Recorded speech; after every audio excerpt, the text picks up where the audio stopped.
Bienvenue à tous, merci d'être avec nous pour cette nouvelle édition de l'Africa Newsroom. Aujourd'hui, 4e volet de notre semaine sur le secteur des télécommunications avec un dossier consacré à la question de la privatisation de Bénin Télécom. Au programme également de cette émission, la communauté économique des États de l'Afrique de l'Ouest célèbre son 40e anniversaire et en Tunisie un bilan en demi-teinte 5 ans après la révolte populaire. Et pour nous accompagner pendant cette émission, Eric Adéchian, vous êtes consultant financier, bienvenue. Bonsoir Fanny, bonsoir à tous les téléspectatrices et tous les téléspectateurs d'Africa 24 qui nous suivent partout dans le monde. Et avec nous également nos éditorialistes, Gracien Okinikiza, bienvenue. Merci Fanny, bonsoir à tous. Alfred Chango, bienvenue. Très heureux de vous retrouver sur ce plateau, Fanny, et puis à mes très chères téléspectatrices aussi, c'est un bonheur de les retrouver ce soir. Tout de suite, l'actualité du jour.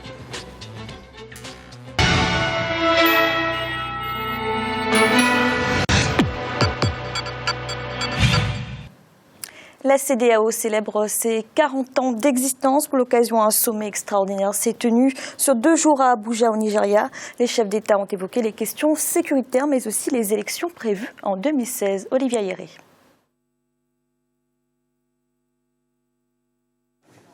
À Abuja, la CEDEAO célèbre ses 40 années d'existence. La communauté économique des États d'Afrique de l'Ouest a vu le jour le 28 mai 1975 à Lagos. Créée avec pour objectif de départ l'Union économique et monétaire ouest-africaine, l'institution a rapidement intégré dans ses objectifs le maintien de la paix et la gestion des conflits dans et entre les États membres. Un 40e anniversaire célébré à l'occasion du 48e sommet ordinaire des chefs d'État et de gouvernement qui se tient du 16 au 17 décembre 2015 dans la capitale fédérale nigériane. Au nombre des thèmes évoqués, les questions sécuritaires dans la région. En matière de sécurité, la CEDEAO est confrontée aujourd'hui à une menace très claire de la part des bandes armées qui sévissent dans la bande sahélo-saharienne et qui, de jour en jour, devient beaucoup plus agressif, et je pense que les renseignements donnent la probabilité de nouvelles attaques sur des pays comme le Mali, le Niger aussi, mais un peu aussi le Burkina. Du coup, la CEDEAO se trouve confrontée à cette nécessité de proposer une réaction très rapide et efficace. Autre point à l'ordre du jour au sommet de la CEDEAO d'Abuja, les élections présidentielles organisées en 2015.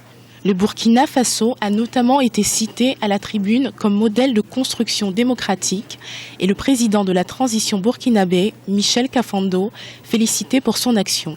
Selon le président en exercice de la CEDEAO, le président du Sénégal, Macky Sall, ce bilan positif participe au renforcement de la démocratie dans la région ouest-africaine.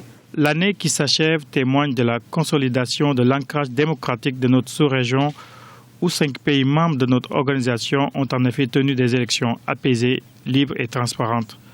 Je fais le pari optimiste que les 5 pays membres qui tiendront des élections en 2016 nous donneront chacun autant de motifs de satisfaction et de fierté. En 2016, le Cap-Vert, le Bénin, le Ghana, la Gambie et le Niger organiseront ainsi plusieurs scrutins, notamment présidentiels. Gracien, est-ce qu'il est vrai de dire que la CEDEAO est en train de devenir cet espace au sein duquel l'ancrage démocratique se confirme ?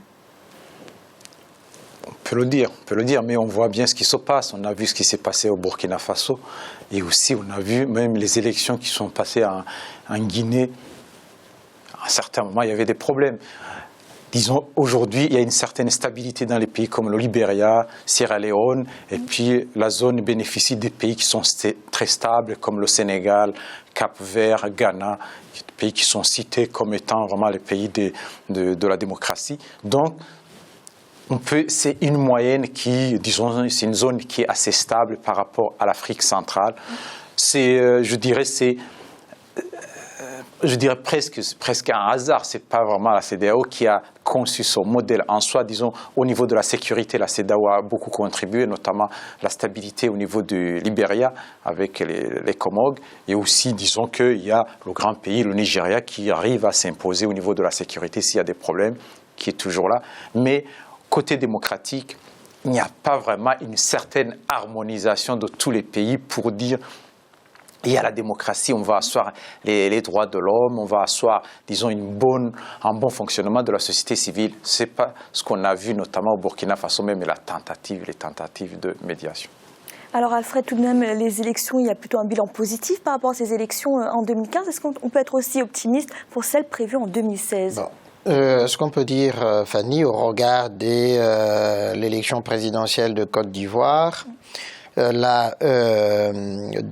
Burkina Faso, à nous en tenir à ces deux-là, on peut dire effectivement que on peut espérer que l'année prochaine, que ça se passe dans la sérénité, dans le calme, même si on voit des turbulences aujourd'hui au Niger, où on apprend qu'il y a des généraux qui sont arrêtés, enfin des militaires qui sont arrêtés pour un putsch supposé d'ici quelques jours.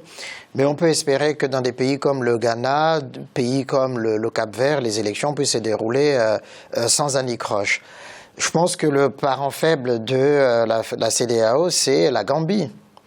Avec les folies de Yahya Jammeh, comme on le voit, la Guinée-Bissau est sortie pour le moment de cette zone de turbulence où il y a eu tant de coups d'État. Maintenant, ça commence à se stabiliser. Donc, j'espère, en tout cas, je le souhaite, que ça se passe dans le calme, puisque les peuples, justement, aspirent non seulement à la sécurité par rapport, justement, à tout ce qui se passe avec Boko Haram, avec les terroristes, sécurité politique, sécurité économique, sécurité sociale au sens le plus large du terme. Donc je crois que des élections calmes, transparentes, démocratiques, ça permet justement d'aller vers cette stabilité et d'assurer le développement, puisque la finalité de l'action politique, c'est ça.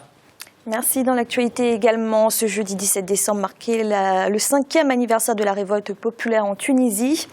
Un événement qui a été le point de départ de bouleversements politiques importants dans le pays. Et pourtant, 5 ans après, peu de changements sur la question du chômage qui avait été l'élément déclencheur de la révolte. Paul de Singwe.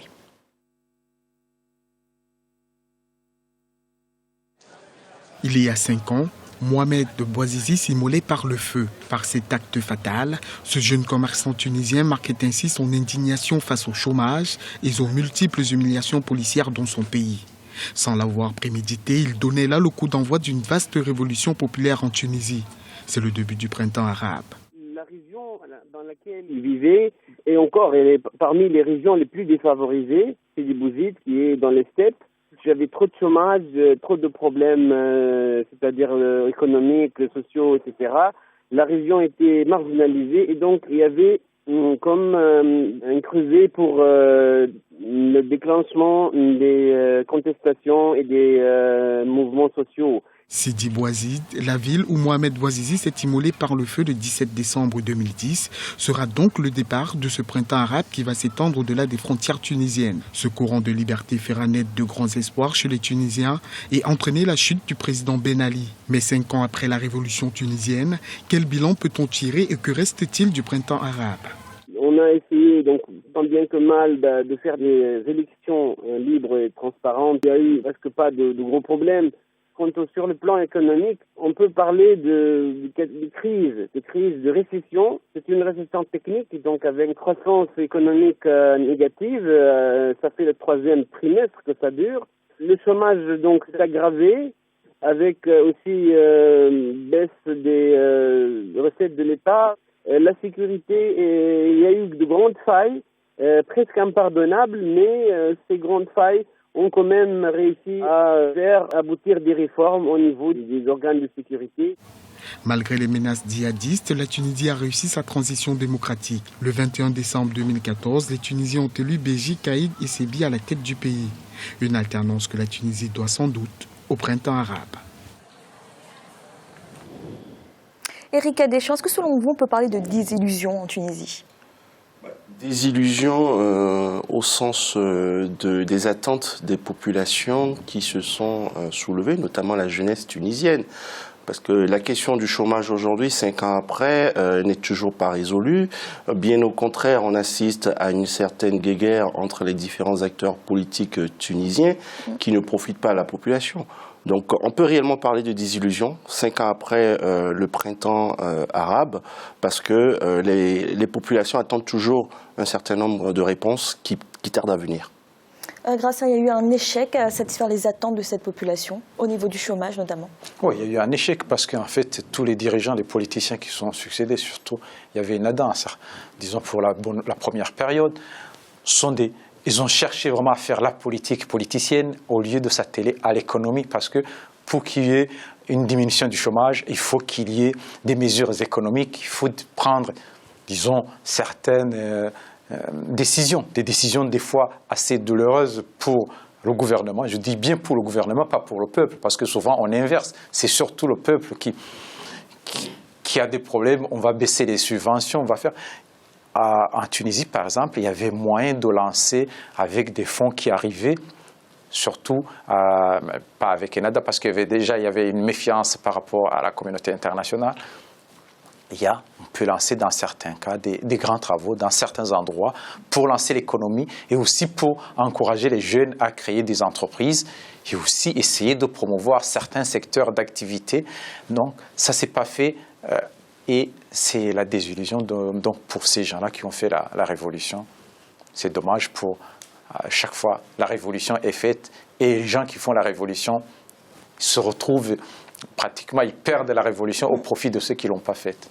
Alors justement, Alfred, de cette frustration qui en découle, est-ce que ce n'est pas un danger pour la stabilité tunisienne toute nouvelle, toute récente ?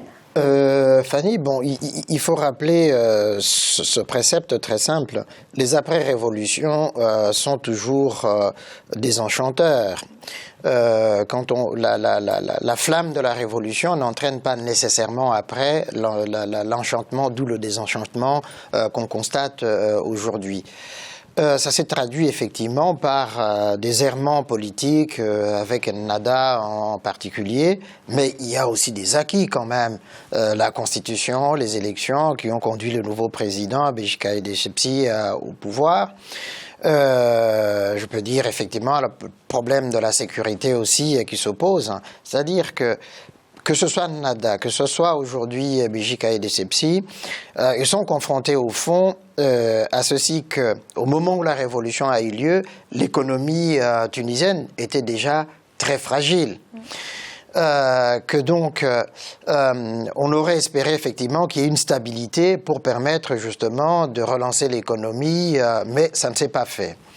Aujourd'hui, le risque existe effectivement que les jeunes cèdent à la tentation de la facilité, c'est-à-dire aller vers les extrémistes ou les forces négatives qui sont en train de commettre des attentats, comme on l'a vu tout récemment, contre la garde présidentielle ou au musée Bardo, etc. Mais ça n'est pas une bonne solution. C'est-à-dire que les politiques doivent expliquer à la population que l'après-révolution, c'est une période de sacrifice, qu'il faut continuer à se serrer la ceinture pour espérer effectivement recueillir les retombées justement de ces sacrifices-là.